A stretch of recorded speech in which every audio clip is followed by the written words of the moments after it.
ব্যক্তি জুমার নামাজের পরে কিছু চকলেট বিতরণ করছে।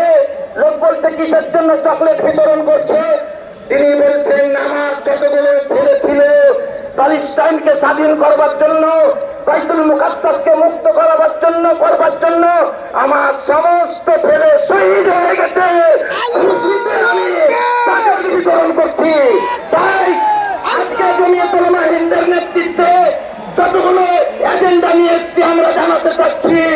আর আরেকটা কথা আমি বলতে চাচ্ছি, আমরা মাজলুম, আমরা নির্যাতিত, জালিম অত্যাচারী শাসক আমাদেরকে দুর্বল ভেবে বিল পাস করতে চাচ্ছেন। আমরা জানাতে চাচ্ছি জমিয়ত উলামা হিন্দের নেতৃত্বে 200 বছরের নেতৃত্বকে দাঁড়িয়েছি, ইনশাআল্লাহ জমিয়তের আমলে নারায়ে তাকবীর, আল্লাহু আকবার। যে প্রস্তাব আনা হয়েছে বিশ্বনবী মুহাম্মদ রাসূলুল্লাহ সাল্লাল্লাহু আলাইহি ওয়াসাল্লামের অবমাননা সম্পর্কে, এই প্রস্তাব আমরা সমর্থন করছি। সকলে হাত তুলে জানাবো সমর্থন করছি। আজকে কলকাতার রাজপথ মাওলানা সিদ্দিকুল্লাহ চৌধুরী সাহেবের নেতৃত্বে আরেকটা কথা জানিয়ে দিতে জানতে হবে, আপনি ডাকুন পশ্চিমবঙ্গের লক্ষ লক্ষ লোক ওয়াকফের জন্য, মসজিদ মাদ্রাসা ঈদগাহ কবরস্থানের জন্য রাজনীতিতে প্রস্তুত আছে।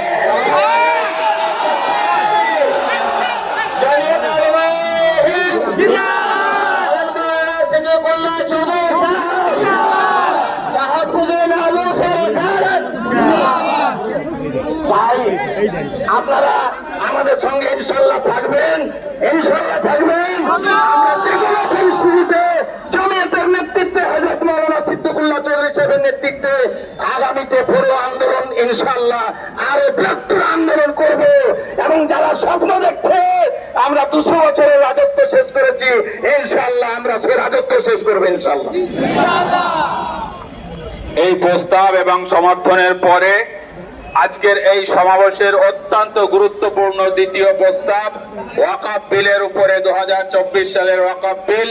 আমাদের স্বনামধন্য সভাপতি এবং আজকের এই মহতী সভারই সভাপতি যিনি জনাব মাওলানা সিদ্দিকুল্লাহ চৌধুরী সাহেব, তিনি স্বয়ং সেই প্রস্তাব আপনাদের সামনে পেশ করবেন, আপনারা তার সমর্থন করবেন। নারে তাকবীর, আমরে জামিয়ত, চৌধুরী সাহেব। যারা দেওয়ালে উঠেছেন, ইলেকট্রিক লাইন গেছে, এই মাইক্রোফোনের লাইন গেছে, আপনারা দেওয়ালে উঠে বিরক্তিকর পরিস্থিতি তৈরি করবেন না।